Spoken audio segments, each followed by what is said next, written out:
오늘 은혜 받으실 하나님의 말씀은 호세아 10장 12절입니다. 호세아 10장 12절. 너희가 자기를 위하여 의를 심고 긍휼을 거두라. 지금이 곧 여호와를 찾을 때니 너희 묵은 땅을 기경하라. 마침내 여호와께서 임하사 의를 비처럼 너희에게 내리시리라. 아멘. 진주원 만민교회 담임이신 김상희 목사님께서 묵은 땅을 기경하라 라는 제목으로 말씀을 전거해 주시겠습니다.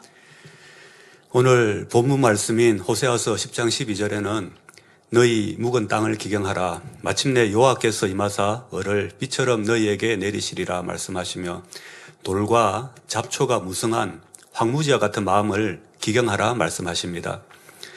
오랫동안 방치된 황무지는 그냥 씨를 뿌려서는 농작물이 자랄 수 없기에 가시덤불을 뽑고 굵은 돌들을 골라내고 단단해진 흙을 부드럽게 갈아 엎어야 합니다. 이것을 기경이라 하지요. 그래야만 비로소 씨앗이 뿌리를 내리고 그 뿌리가 자라 열매를 맺고 수확할 수 있게 됩니다. 오늘은 마음을 기경하는 것이 무엇인지 그 성경적 근거와 우리 삶 속에서 어떻게 적용해야 하는지에 대해 말씀을 나누고자 합니다. 특히 오늘은 우리 성도님들 뿐만 아니라 지센 방송을 시청하시는 시청자분들이 쉽게 성경을 이해할 수 있도록 말씀을 준비했습니다. 예수님께서 부활하신 후 제자들과 많은 사람들이 보는 앞에서 하늘로 올라가시고 약속하신 성령을 보내주셨습니다. 성령 받은 제자들이 복음을 전하기 시작하면서 예수 그리스도를 구세주로 믿는 사람들이 하나둘 모이기 시작했습니다. 그 모임이 교회의 시작이며 우리는 초대교회라 부릅니다. 그 당시에는 오늘날처럼 천주교와 기독교의 구분이 없었고 장로교, 감리교, 성결교와 같은 교단도 존재하지 않았습니다. 그저 예수님의 가르침을 따르고자 하는 성도님들의 자발적인 모임이었으며 그 속에서 교회의 기본적인 모습과 예배의 형태를 조금씩 갖추어 나갔습니다. 예수님과 함께 생활하며 예수님의 삶을 눈으로 보고 직접 가르침을 받은 제자들에게는 따로 교리 설명이 필요하지 않았습니다. 왜냐하면 말씀이 육신이 되어 이 땅에 오신 예수님의 삶 자체가 성결이었기 때문입니다. 그분의 행함과 말씀이 곧 진리였기에 제자들은 그저 예수님의 가르침과 행함에 순종하면 되었던 것입니다. 초대교회의 폭발적인 성령의 역사가 나타난 것은 단지 기독교의 시작 단계였기 때문만은 아닙니다. 당시 성도들이 주님을 닮기 위해 마음에 할례하며 생명을 다한 충성과 성결한 신앙생활을 했기 때문입니다. 그래서 사도행전 4장 32절에 믿는 무리가 한 마음과 한 뜻이 되어 모든 물건을 서로 통용하고 제 재물을 조금이라도 제 것이라 하는 이가 하나도 없더라 하신 말씀대로 초대교회 성도들은 사심과 욕심, 세상을 사랑하는 마음을 버리고 오직 천국 소망을 가지고 주님을 닮기 위해 신앙생활을 했던 것입니다. 현대 기독교도 초대교회의 신앙생활을 교회의 모범으로 삼고 그 신앙생활을 닮아가고자 합니다. 그러나 시간이 지나 제자들이 순교하고 예수님의 부활을 목격했던 정인들마저 세상을 떠나자 교회는 조금씩 변질되기 시작했습니다. 그 당시에는 아직 성경이 66권의 정경으로 확정되기 이전이었습니다. 그러니 인도자마다 가르침이 조금씩 달랐습니다. 그 결과 성경의 말씀은 점점 잊혀지고 진리는 조금씩 변질되며 마침내 교회 안에는 혼란이 찾아왔습니다. 그 중에는 예수님의 부활을 믿기는 했지만 신약 시대임에도 불구하고 여전히 구약의 율법을 따라 소나 양으로 제사를 드려야 한다고 주장하는 유대 율법주의자들이 있었습니다. 어린 양으로 오셔서 한 번의 제사로 모든 죄를 대속하신 예수님의 희생을 이해하지 못한 것이었지요. 또 어떤 사람들은 예수를 믿고 구원받았으니 이제는 무엇을 해도 죄가 되지 않는다고 가르쳤습니다. 니골라당은 영은 깨끗하니 육, 곧 몸으로 죄를 지어도 구원받는다고 가르치기도 했습니다. 또 영지주의라는 잘못된 가르침도 있었습니다. 이들은 예수님을 믿는 것만으로는 부족하고 특별한 환상이나 또 비밀 지식을 받아야만 구원에 이를 수 있다고 가르쳤지요. 이렇게 서로 다른 가르침이 교회 안에 스며들면서 성도들은 어떤 게 진리인지 알지 못해 혼란스러웠습니다. 소경이 소경을 인도하는 경우가 많았지요. 뿐만 아니라 예배 형식에 대한 논란도 있었습니다. 예배를 언제 드려야 하는가, 토요일 아니면 일요일에 드려야 되는가? 예배 순서는 어떻게 정해야 하는가? 예배 시간에 찬양을 해도 되는가? 거룩한 예배 중에 악기나 드럼같이 사람이 연주하지만 영혼이 없는 그런 소리를 예배 시간에 드려도 되는가? 또 교회마다 또 인도자마다 의견이 달랐습니다. 시간이 지나면서 점차 정리되고 체계가 세워져 갔지만 여전히 곳곳에서 혼란이 있었습니다. 그리고 더 큰 문제는 성도들의 시선이 점점 말씀에서 멀어졌다는 것입니다. 어떤 교회는 성경 말씀보다 사도들과 교부들이 남긴 유품과 유고를 더 의지하게 되었습니다. 사도들의 옷이나 사용했던 물건을 성물로 여기고 그 앞에 무릎을 꿇고 기도하는 것이 예배의 형태가 된 곳도 있었습니다. 예를 들어 사도 바울의 유골 일부가 보관되어 경배의 대상이 되었고 예수님을 십자가에 못 박을 때 사용했다고 전해지는 못이나 머리에 쓰셨다고 하는 가시가 남아 중세교회에서 특별한 성물로 취급되었습니다. 문제는 이러한 물건들을 단순한 유품이 아니라 그 앞에 무릎 꿇고 기도하며 특별한 능력이 임하기를 기대했다는 것입니다. 심지어 사도들의 무덤 위에 교회를 세우기도 했습니다. 처음에는 단순히 그들의 믿음을 기념하고자 했던 것이었지만 세월이 흐르면서 그 무덤 자체가 특별한 은혜의 장소인 것처럼 여겨지기도 했습니다. 그래서 성도들은 그곳을 찾아가 기도하며 능력을 얻으려 했습니다. 심지어 성인들의 조각상까지 만들었습니다. 처음에는 단순히 기억하기 위해 만들었지만 세월이 흐르며 그 앞에서 기도하고 그 조각상 자체에서 아니면 이미 돌아가신 성인으로부터 특별한 능력을 기대하는 우상 숭배의 모습으로 변질되고 말았습니다. 동정녀 마리아 상이 그 대표적인 예인데 오늘날 천주교 성당에서 흔히 볼 수 있습니다. 그러나 성경 출애굽기 20장 4절 5절에 너를 위하여 새긴 우상을 만들지 말고 그것들에게 절하지 말고 섬기지 말라고 말씀하십니다. 어떤 형태든 피조물의 형상을 만들어 그 형상에 경배와 기도를 하는 것을 하나님은 원치 않으십니다. 이러한 옳지 않은 신앙의 모습들이 점점 제도화되고 굳어지면서 훗날 가톨릭 교회 안에 하나의 전통으로 장착되었습니다. 바로 이 점이 오늘날 천주교와 개신교를 구분짓는 가장 큰 차이 중 하나입니다. 문제는 이것만이 아니었습니다. 당시 성경은 라틴어로 기록되어 있었고 예배 설교 또한 라틴어로 진행되었습니다. 처음에는 라틴어가 로마 제국의 공식 언어였기에 사람들이 이해할 수 있었지만 세월이 흐르며 로마 제국이 쇠퇴하자 각 지역에서는 영어, 독일어, 프랑스 등 자국의 언어를 쓰게 되었고 더 이상 라틴어는 사용되지 않게 되었습니다. 마치 우리가 한국에서 예배를 드리는데 설교하는 자가 설교를 힌디어로 한다면 어떻겠습니까? 통역 없이 힌디어를 알아들을 수 없지 않습니까? 목소리는 거룩하게 들릴 수 있지만 뜻을 알지 못하니 은혜가 임할 수 없을 것입니다. 그 당시도 마찬가지였습니다. 예배에서 성경 봉독, 설교, 찬양이 이제는 외국어가 되어버린 라틴어로 진행되니 그 뜻을 아는 사람은 극히 드물었습니다. 결국 성도들은 예배는 드렸지만 말씀을 깨닫지 못했고 하나님의 뜻을 알지 못했으니 성결을 이루는 삶과는 거리가 멀어질 수밖에 없었던 것입니다. 예배 때 설교보다는 성찬식 그 자체에 의미를 두는 교회도 있었습니다. 지금도 해외에 오래된 교회를 가보면 말씀을 전하는 강대상은 한쪽 구석에 있고 성찬대가 교회 중앙에 있는 곳도 볼 수 있습니다. 이는 예배 시간에 하나님의 말씀이 선포되는 것보다 떡과 포도주를 먹고 마시는 성찬식에 참여하는 것 자체가 예배의 중심이 되었던 것입니다. 이렇게 교회는 변질되어 초대교회의 말씀과 성결, 곧 신앙의 본질에서 멀어지게 되었습니다. 성경 말씀의 권위는 점점 약해졌고 오히려 목회자와 성직자의 말이 하나님의 말씀보다 더 높게 받아들여지기도 했습니다. 성도들은 성경을 직접 읽을 수 없었기에 목회자가 무슨 말을 해도 그것이 성경에 기록된 하나님의 뜻인지 아닌지 분별할 수 없었지요. 게다가 교황의 권위는 절대적이었습니다. 어떤 시대에는 왕권보다 더 강했기에 감히 그 말에 대항할 수조차 없었습니다.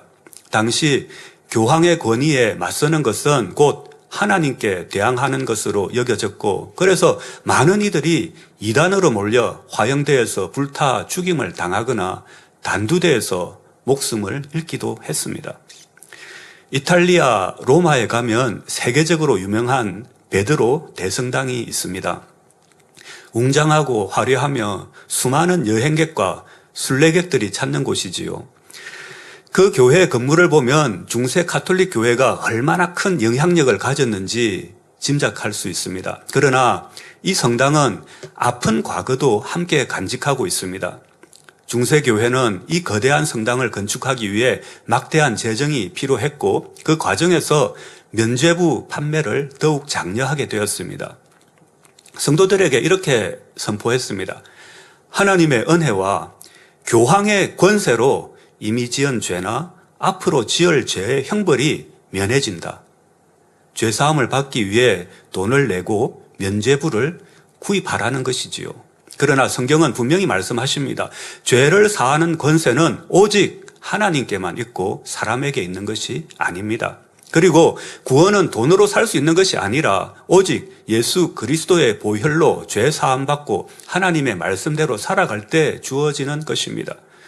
돈을 내고 용서를 받는 것은 성경의 가르침을 거스르는 것입니다. 하나님이 원하시는 성결과도 벗어났고 구원과도 멀어진 잘못된 가르침이었지요. 그러나 당시 성도들은 성경 말씀을 몰랐기 때문에 분별하지 못했습니다. 심지어 이런 말까지 했습니다. 헌금이 헌금궤에 떨어지는 소리가 들리는 순간 영혼이 지옥에서 풀려난다. 이미 죽어 지옥에 간 영혼조차도 돈을 내고 면죄부를 사면 천국에 갈 수 있다고 잘못 가르친 것입니다. 그러니 사람들은 돌아가신 부모님이나 죽은 자녀의 구원을 위해 기꺼이 돈을 모아 면죄부를 샀습니다. 구원을 돈으로 사고 파는 큰 죄악을 하나님 앞에 저지르고 말았습니다. 그 돈으로 지어진 것이 바로 베드로 대성당입니다. 오늘날에는 관광 명소가 되었지만 사실은 중세교회 타락의 상징물이지요.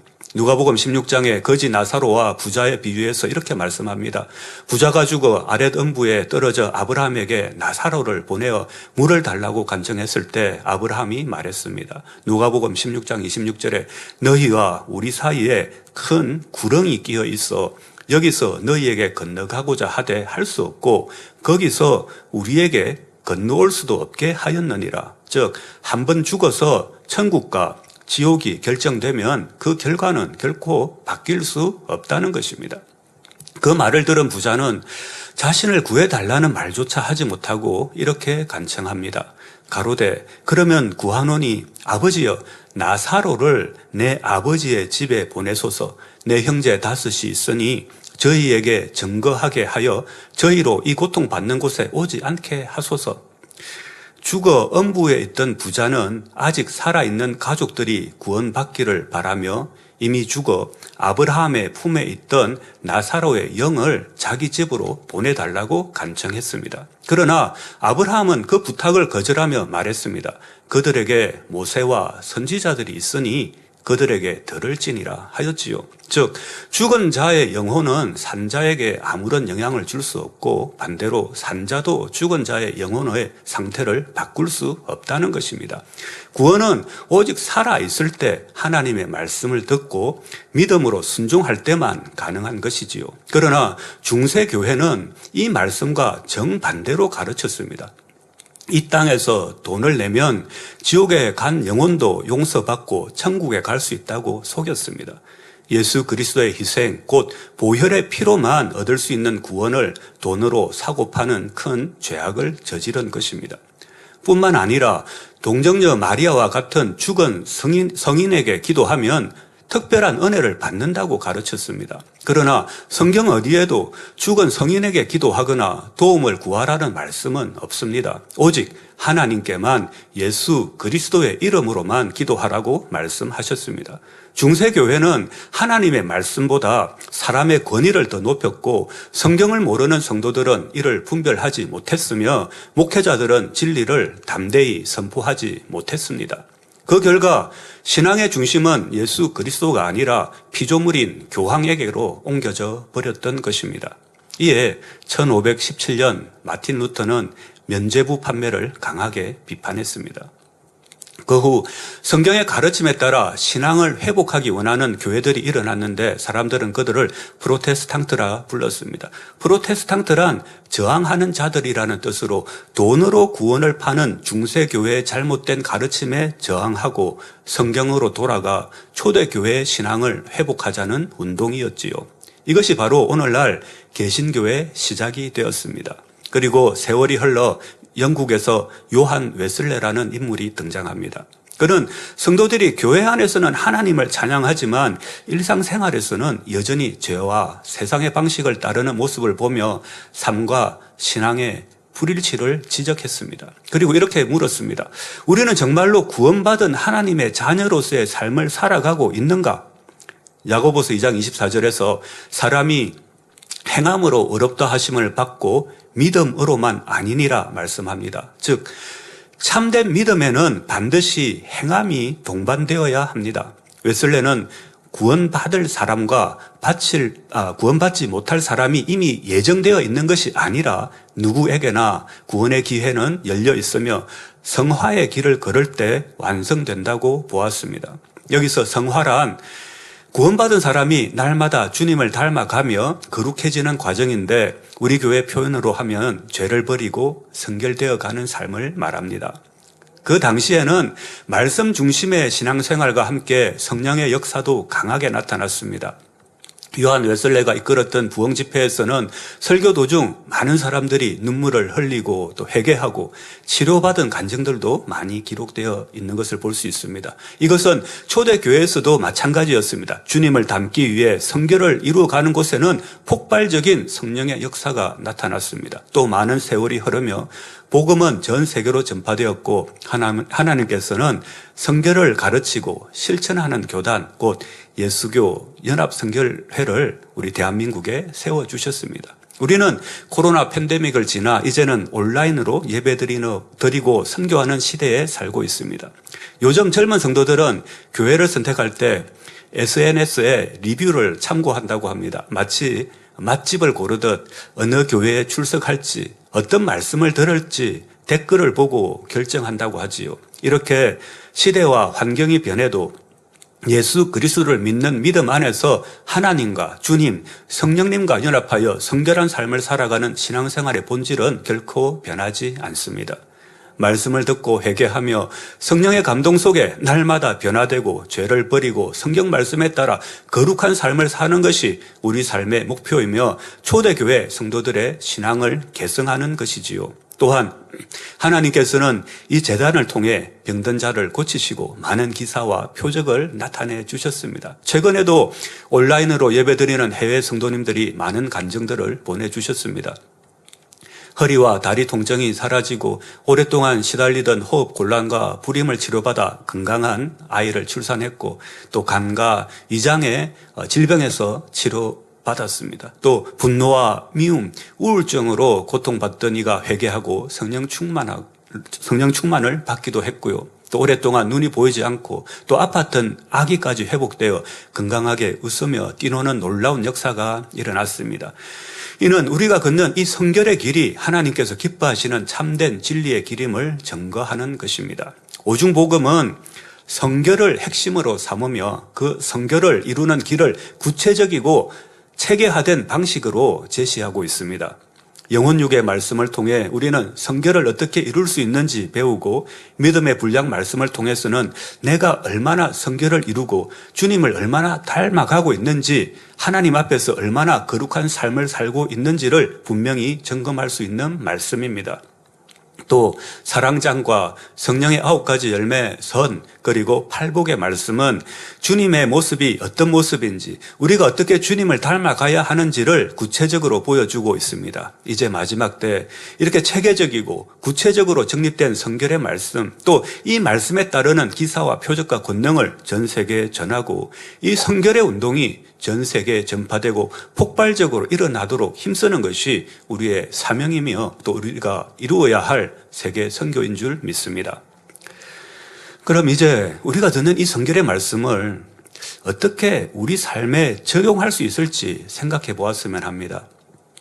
이미 오래전부터 성결을 향해 달려가시는 분들이 많이 계시지만 최근 권사님 한 분이 저에게 목사님 이제 마음의 할례가 무엇인지 깨달았다고 하셨습니다.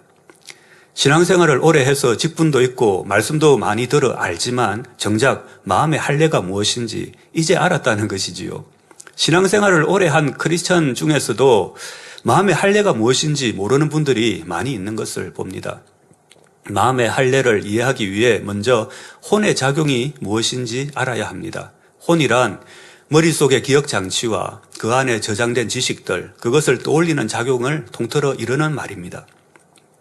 그리고 혼의 작용이란 사람이 보고 듣고 느낀 것을 느낌과 함께 뇌세포에 입력시키거나 입력된 것을 재생시키는 작용을 말합니다. 우리가 눈으로 보고 귀로 듣고 입으로 말하고 몸으로 행동하며 느낌과 함께 기억할 때 혼 속에 저장된 것이 반응합니다. 좀 어렵지요, 그죠? 그 기억과 생각이 현재의 느낌, 판단, 감정과 섞여 다시 재생되는 것이지요. 그래서 같은 상황이라도 어떤 사람은 기쁘게 반응하고 어떤 사람은 화를 내고 또 어떤 사람은 슬퍼할 수 있습니다. 그 차이는 바로 혼 안에 무엇이 담겨 있는지와 그것이 어떻게 꺼내져 재생되는지에 달려 있습니다. 성경에서 예를 들어 보겠습니다. 창세기 2장 25절은 이렇게 기록되어 있습니다. 아담과 그 아내 두 사람이 벌거벗었으나 부끄러워 아니하니라. 하나님은 흙으로 아담을 지으시고 그 코에 하나님의 생기를 불어넣어 주셨습니다. 아담은 몸과 영으로 구성되어진 생명이었지요. 다시 말해 죄에 속한 혼의 작용이 없었고 온전히 하나님께서 가르쳐 주신 대로 순종하며 영의 생각만 있었습니다. 그래서 서로를 볼 때 부끄러움이 없이 사랑스럽게 보였고 하나님을 뵐 때도 두려움 없이 가까이 나아갈 수 있었습니다. 그런데 하나님께서 금하신 선악을 알게 하는 나무, 즉 선악과를 먹고 말았습니다. 범죄한 후 창세기 3장 7절에 이에 그들의 눈이 밝아 자기들의 몸이 벗은 줄을 알고 무화과 나무 잎을 엮어 치마를 하였더라. 여기서 눈이 밝아졌다는 것은 단순히 시력이 좋아졌다는 뜻이 아닙니다. 우리가 그 사람은 세상 이치에 밝다 라고 말할 때 옳고 그름을 잘 알고 명철하다는 의미이지요. 마찬가지로 아담의 눈이 밝아지니 이전에는 선만 알았는데 이제는 악도 알게 된 것이지요. 선한 마음으로만 듣고 보고 말하던 존재가 이제는 악한 마음으로도 듣고 보고 말하고 악한 생각도 할 수 있게 된 것입니다. 선만 보고 생각하던 시야가 밝아져 악도 생각할 수 있게 된 것입니다. 창세기 2장 25절에서 알 수 있듯이 범죄 이전에 서로를 바라볼 때는 부끄럽지 않았는데 범죄 이후에는 부끄러운 마음이 생겼습니다. 또 창세기 3장 10절에서 아담은 이렇게 말합니다. 내가 벗었으므로 두려워하여 숨었나이다. 즉 범죄하기 전에는 두려움이 전혀 없었습니다. 하나님과 교통할 때도 두렵지 않았는데 이제는 하나님이 두려워진 것입니다. 사랑의 하나님으로만 알다가 갑자기 무서운 하나님으로 느껴진 것입니다. 또 창세기 3장 12절에서는 이렇게 말합니다. 하나님이 주셔서 나와 함께 하신 여자 그가 그 나무 실과를 내게 주므로 내가 먹었나이다. 아담은 배필로 주신 하와를 탓하며 결국 하나님을 원망하는 말을 하고 있는 것입니다. 이처럼 범죄 이후에는 육에 속한 혼의 작용, 곧 육신의 생각이 동원되어 부끄러움, 원망, 두려움이 생긴 것입니다. 이것을 경작하라는 말씀이지요. 우리 눈앞에 사과가 있다고 가정해 봅시다. 어떤 사람은 단순히 사과가 있네 라고 생각합니다. 또 어떤 사람은 어릴 적 어머니가 깎아주시던 달콤한 사과를 떠올립니다. 또 어떤 사람은 요즘 사과 비싼데 하며 가격을 먼저 생각할 수도 있습니다. 또 동물원에서 호랑이를 볼 때도 마찬가지입니다. 저건 호랑이다, 인도산 호랑이다 할 수 있겠죠. 또 단순히 보는 사람도 있고 잡아먹힐까봐 무섭다라고 느끼는 사람도 있습니다. 또 철장 속에 갇혀 있으니 불쌍하다라고 생각하는 사람도 있습니다. 무슨 이야기일까요? 우리가 무엇을 본다는 것은 단순히 빛이 눈에 들어온 것으로 끝나는 것이 아니라 그 위에 우리의 느낌이 더해져서 인지되는 것입니다. 그래서 우리의 시각과 인지 사이에는 반드시 느낌, 곧 육신의 생각이냐 영의 생각이냐가 개입됩니다. 마치 빨간색 필터를 쓰면 세상이 붉게 보이고 파란색 필터를 쓰면 모든 것이 푸르게 보이는 것과 같습니다.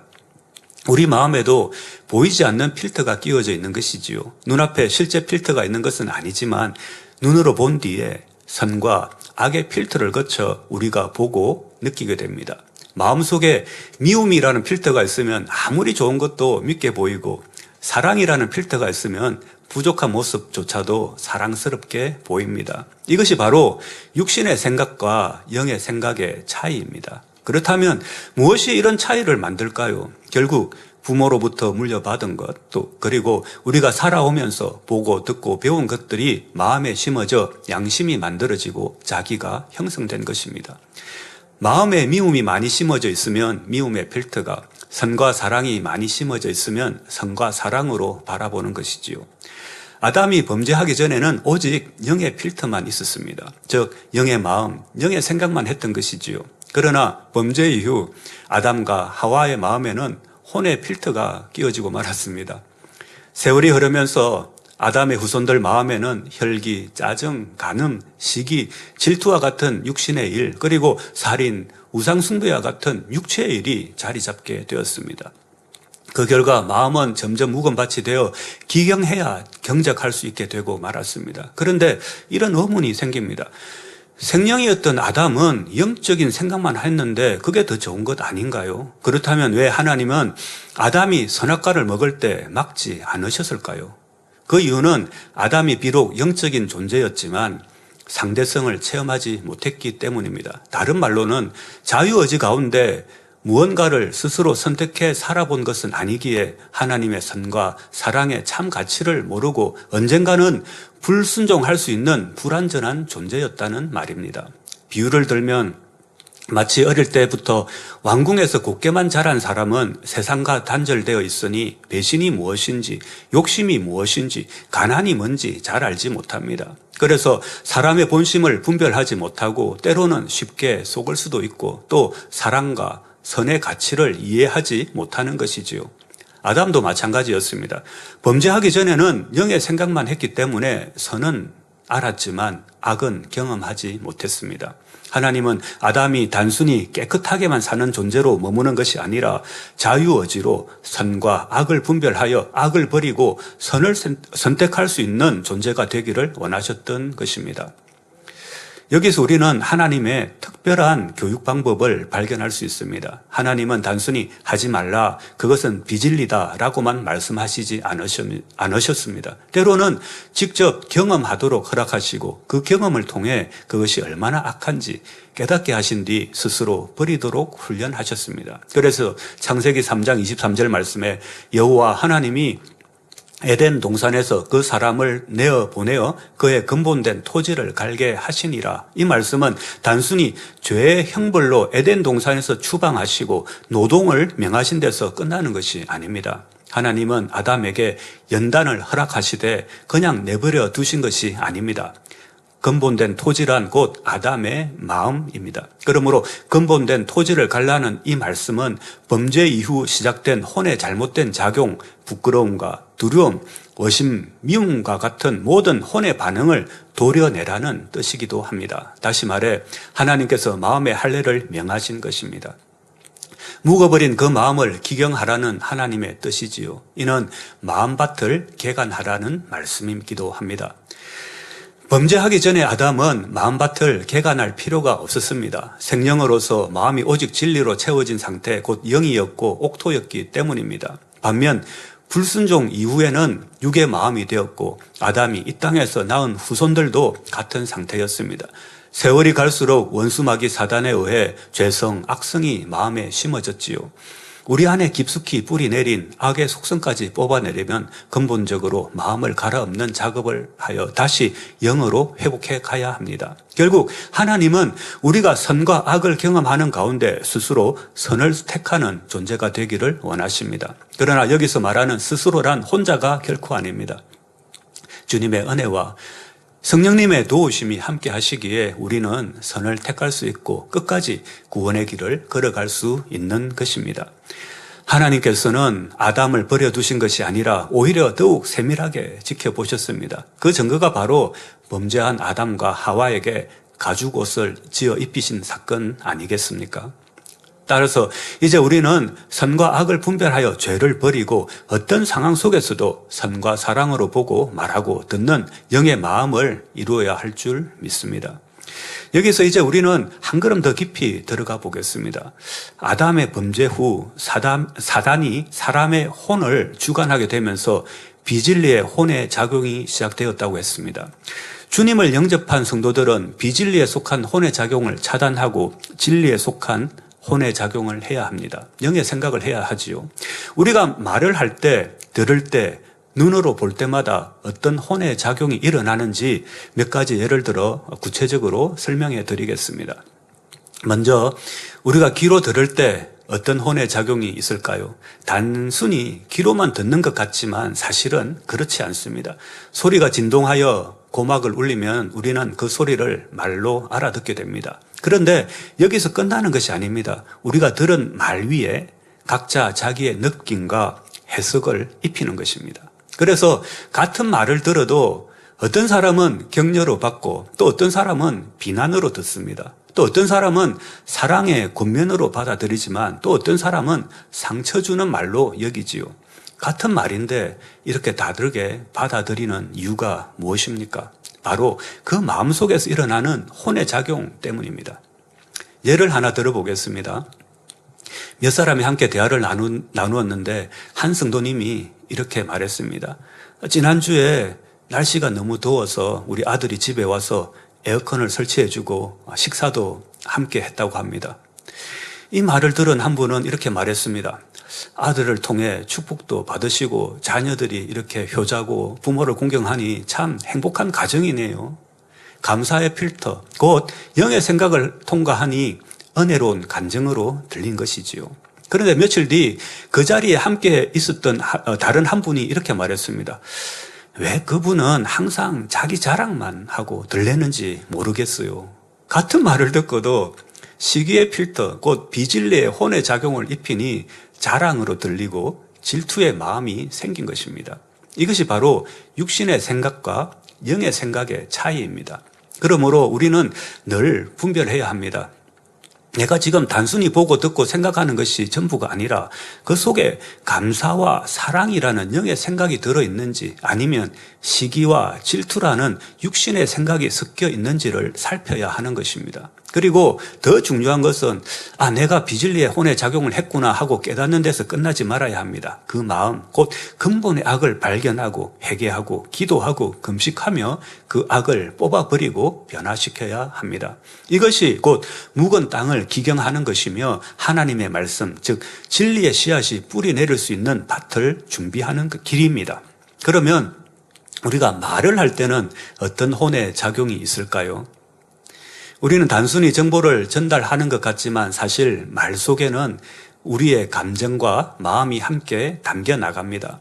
예를 들어 부모가 자녀에게 숙제를 했는지 묻습니다. 자녀가 숙제를 안 했다고 대답했을 때 여러 가지 복잡한 생각이 들지요. 긍정적인 마음으로 이야기를 하면 그래, 그럼 이제라도 시작하자. 내가 도와줄까? 이렇게 격려와 사랑이 담긴 말을 할 수 있습니다. 하지만 짜증이나 실망의 감정을 입혀서 말을 하면 아직도 안 했다고? 지금까지 뭐 한 거야? 라고 말하게 되지요. 더 나아가 판단과 정죄를 섞어서 말하면 맨날 한다고 해놓고 또 안 했니? 거짓말쟁이니? 또 심지어 저주의 말을 하면 너는 커서 뭐가 될 거냐? 라고 말하게 됩니다. 사실 부모가 하고 싶은 말은 단순히 숙제해라는 것입니다. 그런데 그 말에 어떤 감정을 입히느냐에 따라 격려의 말이 되기도 하고 정죄하고 상처 주는 말이 되기도 합니다. 결국 우리가 말을 할 때 중요한 것은 무슨 내용을 전달하기 위해 말을 하는가, 그리고 그 말 속에 어떤 마음과 어떤 감정을 담느냐입니다. 같은 말이라도 사랑과 격려의 마음을 담으면 상대를 살리는 말이 되지만 짜증과 정죄의 감정을 담으면 상대의 마음을 아프게 하는 말이 됩니다. 로마서 8장 6절에 육신의 생각은 사망이요 영의 생각은 생명과 평안이니라 말씀하신 것처럼 우리의 말 속에 육신의 생각이 담기면 결국 사망을 낳지만 영의 생각을 담으면 그 말은 생명과 평안이 되어 영혼을 살리는 은혜의 말이 되는 것입니다. 우리는 이렇게 감정을 표현하며 살아갑니다. 좋은 감정이든 나쁜 감정이든 말할 때, 들을 때, 볼 때, 심지어 먹고 만질 때도 우리는 감정을 느끼고 표현하지요. 그런데 감정을 표현하기를 두려워하고 감정을 잘 표현하지 못하는 사람도 있는 것을 봅니다. 하지만 억울한 일을 당하면 누구나 그 억울한 감정을 잘 표현합니다. 화가 나면 얼마나 그 화난 감정을 잘 표현합니까? 그런데 특이한 것은 유독 기쁜 감정, 감사와 사랑을 표현하는데 서투른 경우가 많다는 것입니다. 예를 들어 어릴 적 학교에서 발표를 했는데 그때 친구들이 웃는 모습을 보고 상처를 받은 경험이 있습니다. 그 기억 때문에 후로는 기쁜 일이 있어도 속으로만 삼키는 사람이 있습니다. 또 어떤 사람은 부모님께 칭찬받고 싶어서 설레는 마음으로 잘한 일을 자랑했는데 부모님이 그거 별거 아니야 라는 말을 들었을 때 기쁨을 표현하는 게 무의미하다고 느낀 경우도 있습니다. 또 어떤 사람은 친구랑 친하게 지내고 싶어서 너랑 친하고 싶다고 말했는데 무시당하거나 거절당한 경험이 있습니다. 그 이후로는 자신의 감정을, 마음을 드러내는 것이 두려워진 것이지요. 그런데 감정을 덮어놓고 눌러놓고 있으면서 나는 그런 감정이 없다 혹은 이미 버렸다 이렇게 생각해서는 안 됩니다. 우리는 미워하면 안 된다는 것을 알기에 순간적으로 그 감정을 합리화하기도 합니다. 나는 미워하는 게 아니라 진리를 지키는 거야. 이렇게 다른 이유를 붙여서 정당화하는 것이지요. 또는 분명 마음속에 미움이 있는데도 내가 미워하는 게 아니라 저 사람이 나를 싫어해서 거리가 생긴 거야 하고 책임을 상대방에게 돌리기도 합니다. 이처럼 미움의 감정을 직면하지 않고 덮어두면 마음밭 깊숙이 죄의 뿌리가 남아 계속 비진리의 혼의 작용을 통해 드러나게 됩니다. 그러므로 우리는 기도로 깊이 나아가 마음속 깊이 숨겨진 감정을 찾아버려야 합니다. 그리고 변화되어 하나님께, 주님께 감사의 표현, 사랑의 표현을 많이 할 수 있으면 좋겠지요.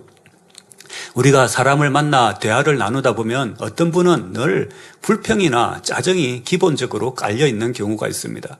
맛있는 음식을 먹고 여행을 가고 모두가 행복해하는 순간에도 늘 불평이나 짜증을 내는 사람이 있습니다. 분명 다른 사람들은 맛있게 먹고 즐거워하는데 그분은 이상하게도 먼저 불만을 말합니다. 음식이 비싸다, 짜다, 달다 하며 꼭 부정적인 부분을 찾아내어 이야기하지요. 그 이유는 마음에 부정적인 필터가 걸려 있기 때문입니다. 문제는 본인은 그것을 잘 모른다는 데 있습니다. 왜냐하면 원래 그렇게 살아왔고 자신의 마음을 그대로 표현한다고 생각하기 때문에 정작 스스로의 부정적인 모습을 깨닫지 못하는 것이지요. 사람을 만나면 대부분은 반갑고 기쁘지요. 그런데 꼭 어떤 분은 처음 인사부터 부정적인 말을 꺼냅니다. 옷이 왜 그래요? 오늘 화장이 왜 그래요? 마음은 반갑고 상대에 대한 관심을 표현하는데 정작 입에서 나오는 말은 반갑지 않은 표현을 하는 것입니다. 이건 역시 마음속에 부정적인 필터가 걸려 있기 때문이지요. 또 어떤 분은 늘 마음속에 싸울 준비가 되어 있는 것처럼 보이기도 합니다. 한 사람만 걸려라 하는 태도로 살아가며 날카롭게 반응하며 예민하게 작은 말에도 금세 다툼으로 이어지지요.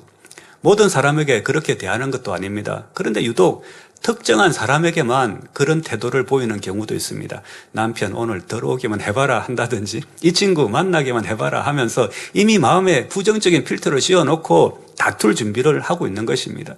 그러니 들을 때도 늘 그 필터를 통해 왜곡하여서 받아들이고 말을 할 때도 부정적인 필터를 통해서 말을 하다 보니 싸움이 반복되고 관계가 깨어질 수밖에 없는 것이지요.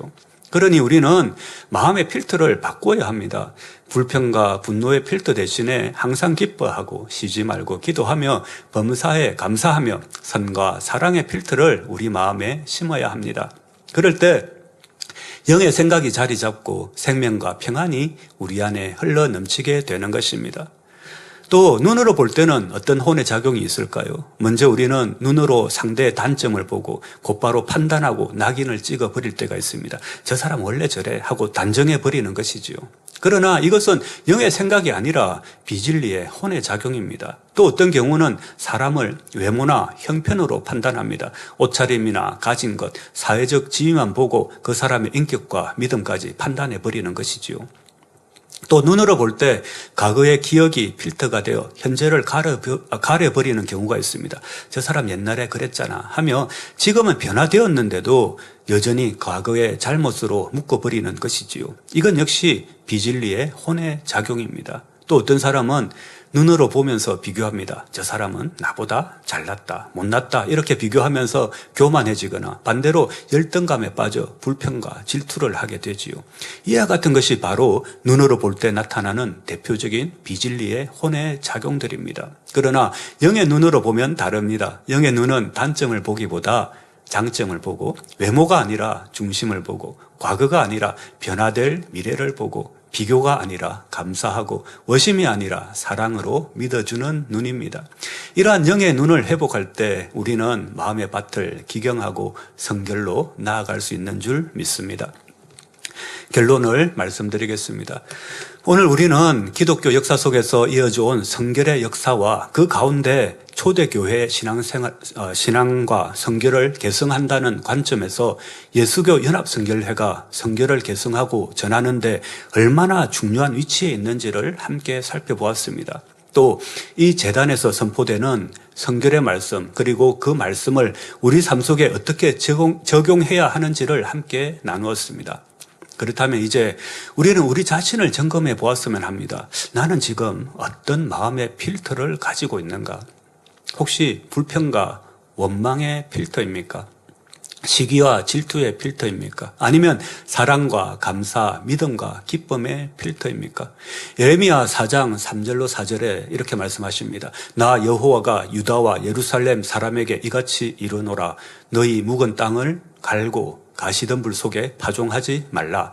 유다인과 예루살렘 주민들아 너희는 스스로 할례를 행하여 너희 마음 가죽을 베고 나 여호와께 속하라. 그렇지 아니하면 너희 행악을 인하여 나의 분노가 불같이 발하여 사르리니 그 불을 끌 자가 없으리라. 사랑하는 성도님들, 여러분 앞에는 어떤 문제가 놓여 있습니까? 이스라엘 앞에도 큰 문제가 있었습니다. 키가 3m나 되는 블레셋 장수 골리앗이 서 있었습니다. 이스라엘 군대는 골리앗의 거대한 모습을 눈으로 보고 그의 위협적인 소리를 귀로 들을 때마다 혼의 두려움이 반응했습니다. 그래서 40일 동안 블레셋은 이스라엘을 모욕하고 있었습니다. 사무엘상 17장 24절에 이스라엘 모든 사람이 그 사람을 보고 심히 두려워하여 그 앞에서 도망하며 라고 하였지요.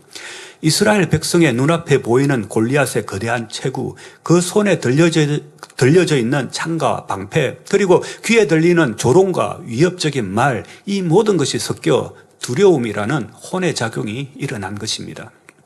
그러나 다윗은 달랐습니다.